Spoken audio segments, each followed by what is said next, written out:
So I want to continue to do the work that I'm doing, and I don't want it to contradict with my desires, and that's the part that I'm struggling. Well, we can see why, because you can't have it both ways.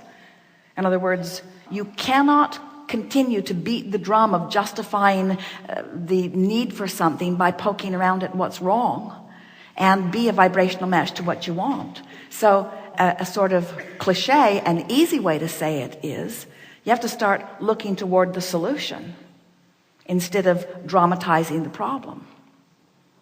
That's the challenge, I guess. Because I mean, if I'm with an individual, and if my desire is to pay off my mortgage, and I have an individual sitting across the desk from me who's sleeping under a bridge, it's a hard thing to try to balance out. We understand, but we were talking about this earlier with our friend, as we were talking about if you're in the vortex and they're far from it, they can't hear you.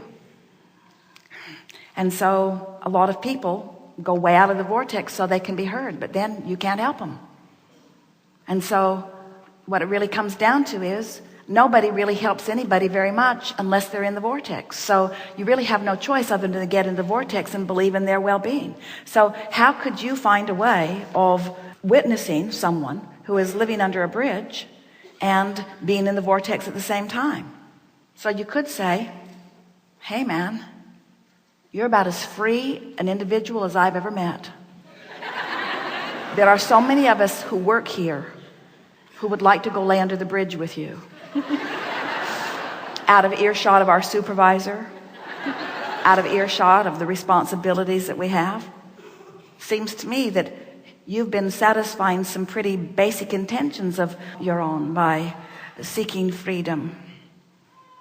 I think we're all freedom seekers, you could say. I think we're all freedom seekers. And wouldn't it be nice if we could find our freedom and our abundance also?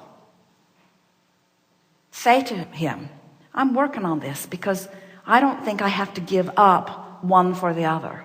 I think I can be free and abundant. And don't get me wrong, I'm still working on it. I'm still working on it. But I applaud your quest for freedom. I applaud your way of finding your freedom.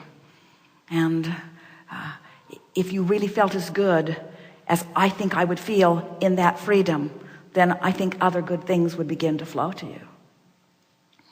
That really is the most powerful thing that you could say. You have to find a way of finding something in whatever it is that you're giving your attention to. Because what are the alternatives? Do you have the power with every person that you interact with to just write a check and save them from their plight? No. So are we correct in saying that in the majority of cases, you can't really do that much to relieve them from where they are? It's true. So you have two options. You can see them where they are and suffer for them, or you can see them where they are and feel appreciation for them. In other words, you can see them in a way that jerks you out of the vortex, or you can find a way to see them that puts you in the vortex. What do you think Jesus was doing? In other words, he found a way to be in the vortex while he beheld them. It's the same sort of thing. What happens to most people is they just have knee-jerk reactions to whatever they're seeing. So if they see something sad, they're sad. And if they see something happier, they're happier. In other words, they sort of go with the wind, and then they feel out of control. But when you train yourself on purpose to think the thoughts, so which thought feels better to you? This poor man is sleeping in the cold and he's hungry under the bridge. Or this guy has chosen freedom over everything else. It matters so much to him that he is living like that. What a guy. Which feels better to you? The latter one. And so which serves him better? The latter one. You see. And what other option do you have? So sometimes people say, oh, Abraham, we fear that you are teaching selfishness. And we say, indeed we are. Because if you're not selfish enough to align yourself with all that you are, then you have nothing to give anyone anyway. If you're not selfish enough to align with the power and energy that creates worlds, then you have nothing to flow to another. So let's say you're seeing someone having a horrible experience. Maybe they're on the other side of the world. Maybe it's up close to you and you're seeing it in your day's work.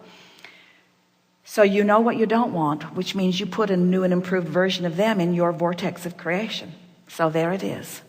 And now, let's say that you've been listening and you want to feel good and you are reaching for the best thought you can find. So you have deliberately and with no small effort, we agree, Train yourself into positive expectation about this one and this one and this one, so that you are connected to source and holding them as your object of attention at the same time.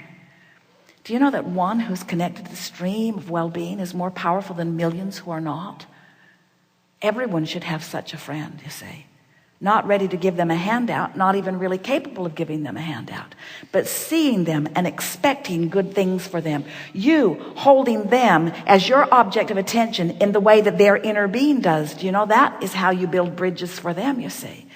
And as you have the luxury of time that you can focus on this one that way, and on another one that way, and on another one that way, you'll begin to hear things from them such as, I always feel at my best when I see you.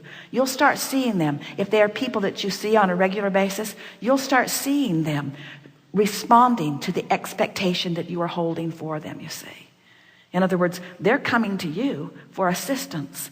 They just have no idea the depth of assistance that you are able to give them. Wow. Great, thank you. Thank you very much. Very good.